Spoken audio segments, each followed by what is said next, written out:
The night was quiet until a single scream tore through the darkness. I froze, unsure if it was real or just my mind playing tricks. A cold wind pushed against my back, as if urging me toward the sound. The street was empty, yet I felt someone watching from the shadows. My phone buzzed with an unknown message that made my hands tremble.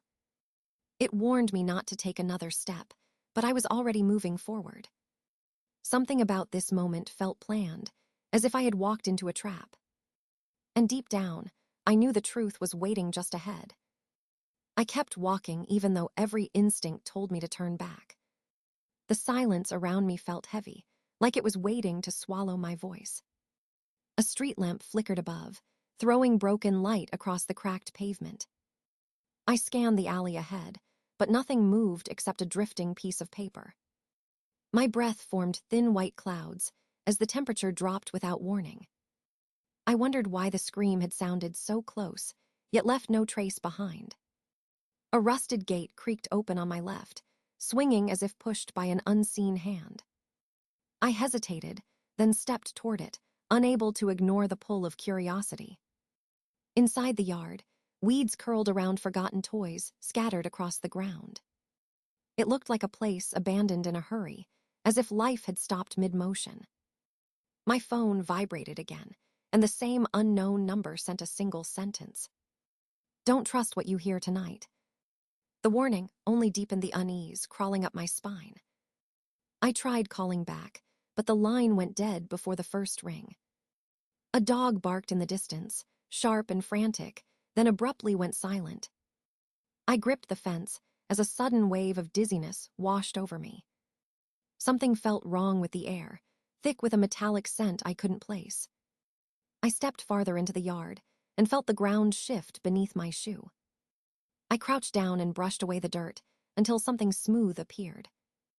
It was a small silver locket, cold enough to sting my fingers. I opened it, expecting a photo, but the inside held only a set of initials. The letters didn't mean anything to me, yet I felt a jolt of recognition. I closed the locket and slipped it into my pocket without knowing why. A faint whisper drifted from the house at the far end of the yard. It wasn't the wind. It sounded like someone calling a name I couldn't quite understand.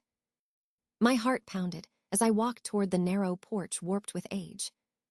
The front door was cracked open, leaving a thin line of darkness inside. I pushed it gently, and the hinges groaned like something waking from sleep.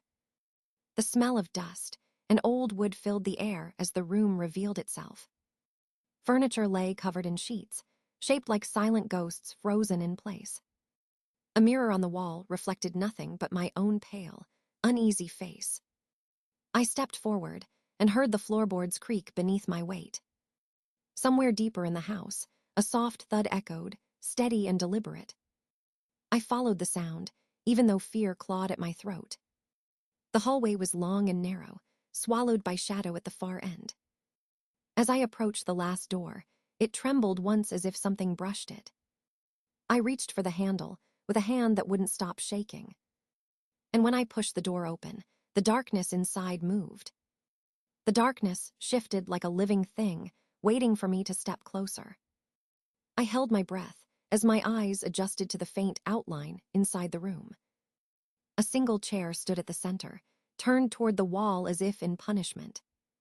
The air felt colder here, pressing against my skin like unseen fingers. I took one step in, and the door behind me clicked shut without warning. The sound was soft, but it slammed into my chest like a threat made in whisper. I tried the handle, but it refused to move no matter how hard I pulled. A chill crawled up my spine as the chair creaked and shifted slightly. No one sat in it, yet it rocked as if someone had just stood up from it. Dust lifted from the floor in a slow spiral rising toward the ceiling. I backed away, unsure if I was witnessing a warning or an invitation. My phone buzzed again in my pocket, vibrating like it wanted to escape. The message was only 2 words this time. Too late. I swallowed hard as the shadows in the corner stretched toward the chair. Their movements were slow, deliberate, forming the shape of a tall figure. I blinked, hoping the image would disappear, but the outline grew sharper. A faint glimmer emerged on the floor near the figure's feet. I lowered myself and found a second locket, identical to the first one. My fingers trembled as I flipped it open, expecting initials again. Instead, I saw a small photo of a girl with light hair and solemn eyes. She looked no older than 10, and her expression held a quiet fear. Behind her, the background showed a familiar fence and cracked pavement. It was the same yard outside, frozen in time before it decayed. I closed the locket quickly, as the room seemed to breathe around me. The shadows pulsed, shrinking back before stretching again like a heartbeat. The figure in the corner leaned forward in a stiff, unnatural motion. Its presence felt heavy, as if the air bent around it with each movement. I forced myself to speak even, though my throat felt painfully tight. "Who are you?" The question hung in the air with no echo, swallowed by the silence. The figure tilted its head, and the shadows shifted like pieces breaking apart. A faint whisper filled the room, thin and trembling like a cracked voice. "You heard her call." My pulse hammered as the whisper circled me, moving without a source. I stepped back, feeling the cold floor bite through the soles of my shoes. The chair suddenly scraped across the wood, dragged by an invisible force. It stopped inches from my leg, angled toward me like an accusation. I couldn't breathe as another whisper drifted from behind the chair. She waited. A soft knock echoed from somewhere behind the wall, steady and slow. Each knock felt like a countdown, pushing me closer to something inevitable. I braced myself, knowing the truth in this house was no longer hiding. The darkness gathered its shape again, ready to reveal what it wanted me to see. I stepped backward, heart hammering, as the shadows seemed to solidify into a figure. Its face was hidden, but I felt eyes burning through the darkness at me. A sudden breeze blew across the room, carrying a faint scent of smoke. I glanced at the second locket still clutched tightly in my hand. The photo inside seemed to shift, the girl now looking directly at me.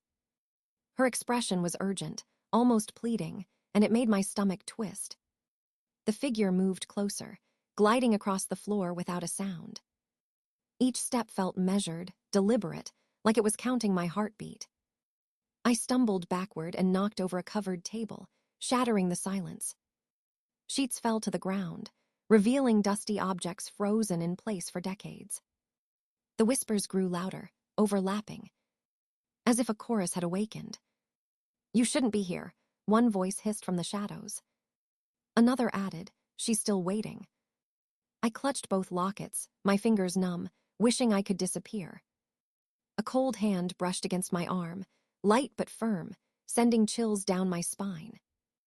I spun around, but no one was there, only shadows twisting unnaturally. The tall figure stopped a few feet away, the air around it pulsing with tension. A faint light flickered from a small crack in the wall, drawing my gaze. I walked toward it cautiously, hopping to find a way out of the suffocating darkness. The crack widened slightly, revealing a glimpse of a hidden room beyond. Inside, I saw toys, drawings, and a small bed untouched by time. It looked like someone had vanished in a hurry, leaving everything behind. The whispers shifted again, closer now, circling me in a spiraling rhythm. "Take it," they murmured, pointing toward the small bed in unison. I stepped forward, placing the lockets carefully on the bed. The room seemed to sigh, and the figure recoiled slightly, as if disturbed. Then the whispers changed, softer, more like voices of children now. "She wanted you to find this," one said, almost tenderly. I realized the first locket was linked to the girl, the second a key to something hidden. I reached toward a small drawer in the bed, my hands shaking uncontrollably.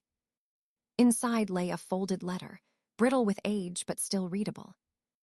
I unfolded it and read the words aloud, my voice barely a whisper. "They left me here. I waited for someone brave enough to see the truth." The shadows shifted again, retreating slightly from the room's center.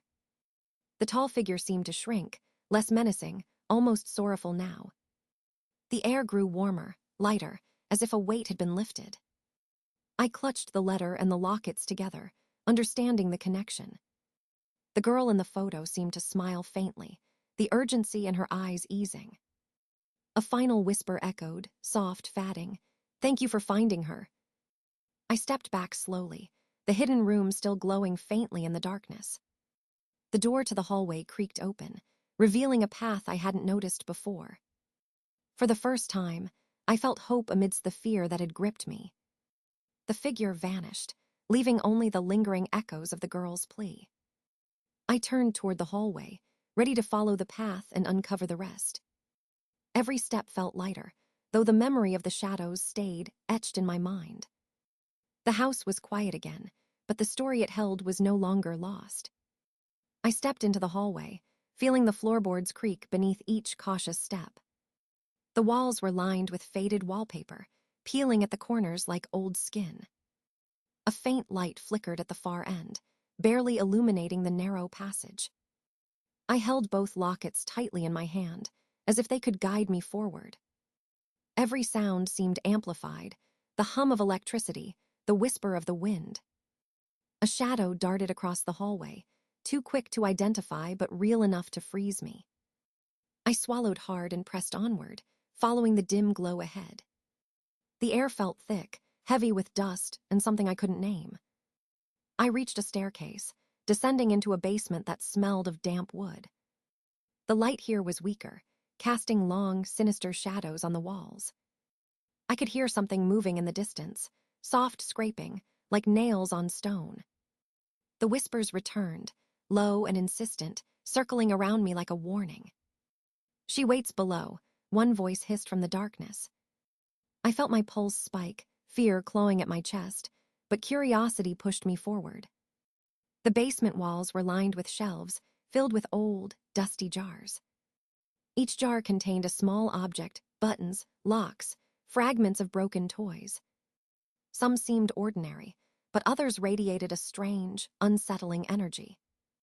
I knelt to inspect a jar and noticed a tiny handprint pressed against the glass. It looked fresh, though everything else around it was decades old. A soft giggle echoed from the far corner, high-pitched and fleeting. I froze, realizing the sound had no visible source. Another jar tipped over by itself, rolling across the concrete floor.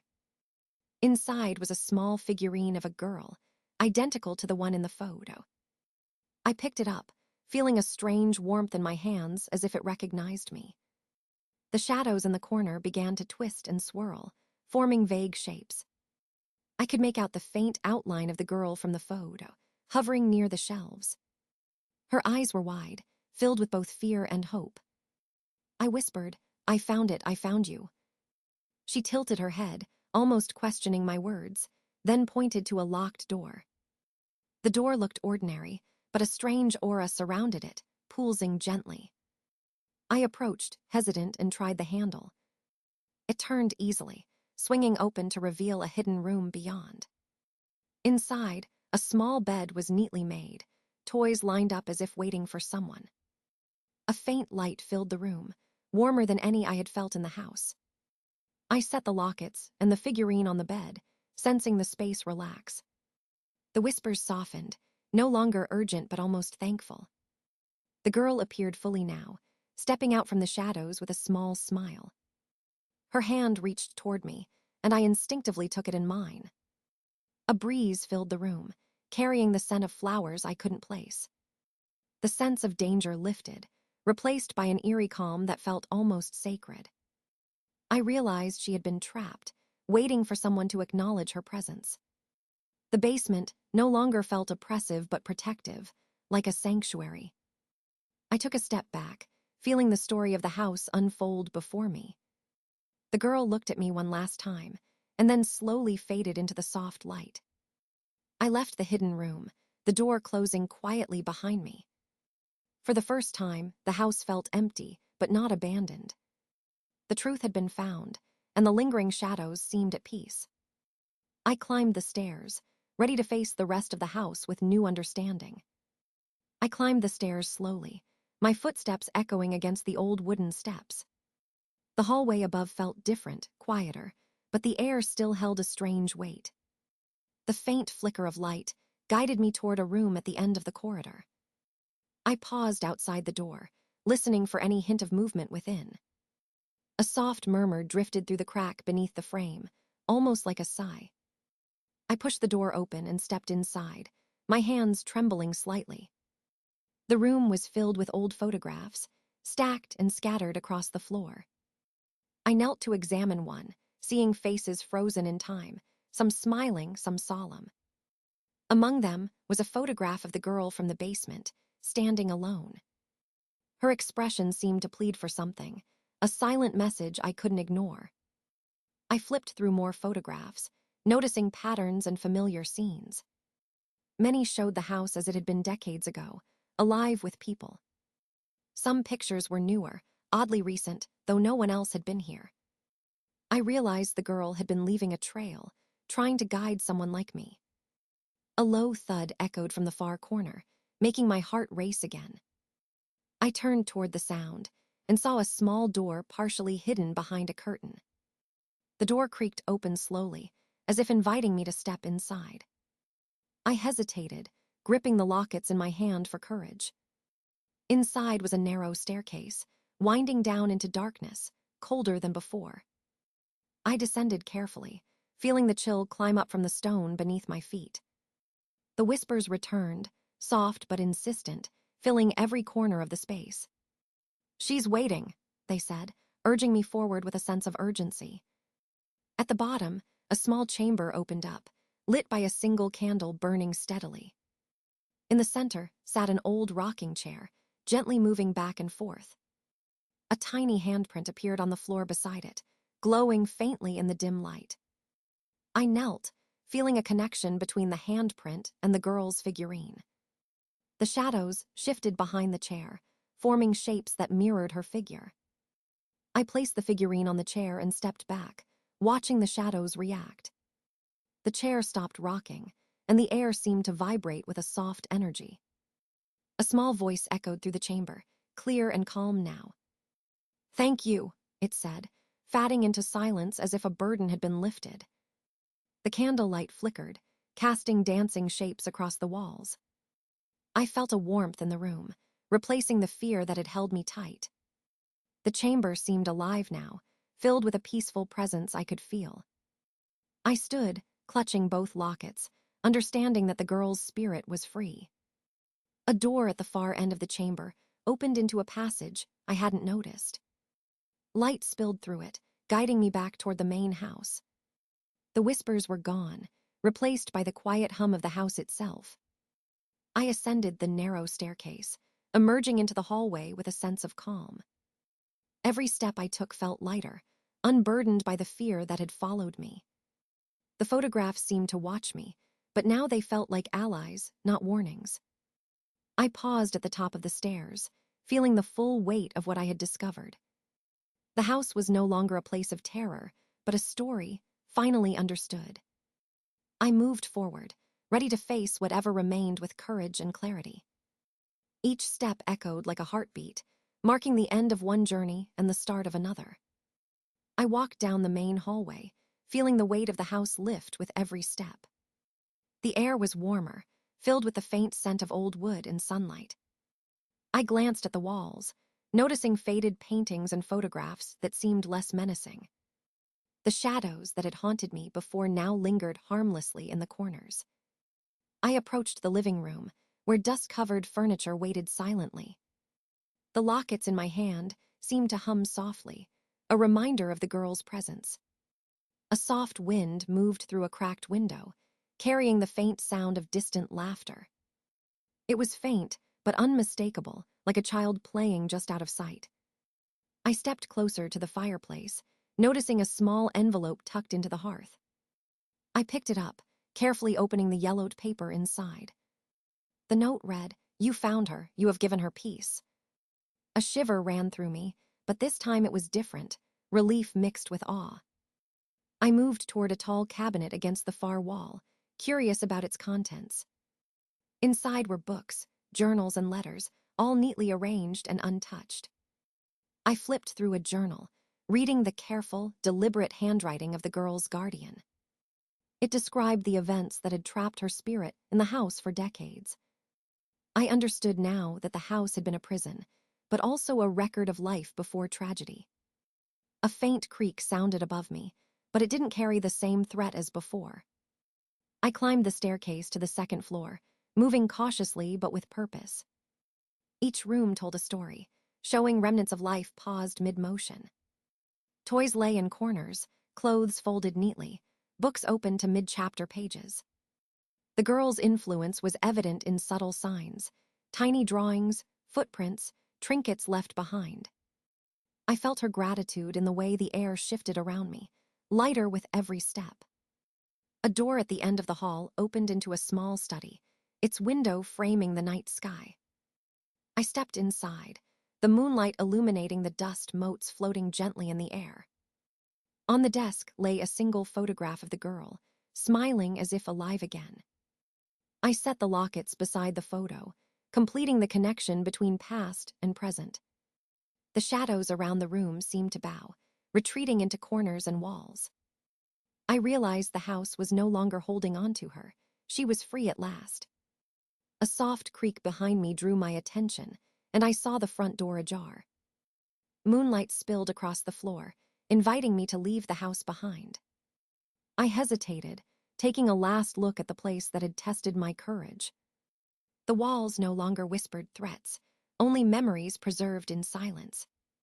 I stepped toward the door, feeling the cool night air brush my face. The lockets in my hand were warm, pulsing gently like a heartbeat. I looked back once more, seeing the girl's figure in the window, smiling and fatting. The house seemed to exhale, releasing decades of sorrow in a quiet sigh. I walked into the night, the story of the house and its hidden soul etched in my mind.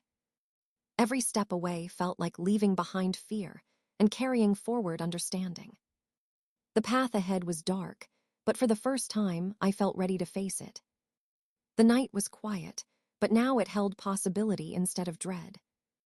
I kept walking, knowing the girl's spirit was finally at peace. And in that quiet, I felt the true weight of courage, hope, and discovery. I stepped onto the front porch, feeling the night air wrap around me like a soft cloak. The house stood silent behind me, its story complete, its shadows at rest. I held the lockets tightly, a reminder of the journey I had survived. The moonlight painted the yard silver, revealing every crack and worn path. I looked back once, seeing the faint glow of the hidden rooms through the windows. The girl's presence was gone, but a sense of peace lingered in the air. I exhaled deeply, the tension of the night slowly leaving my body. The path ahead was dark, yet I no longer feared what I could not see. I took a step forward, then another, leaving the house and its secrets behind. Each step felt lighter, carrying the weight of understanding and courage. I knew the story of the house would stay with me, quietly guiding my choices. The night was calm, the whispers gone, replaced by silence filled with promise. I looked up at the stars, feeling a connection between what was lost and what was found. The world felt larger now, filled with hidden stories waiting to be uncovered. I continued walking, ready to face the unknown, carrying both memory and hope. The house faded behind me, its tale complete, its spirit finally free. And in that quiet, I felt the strength to embrace whatever lay ahead.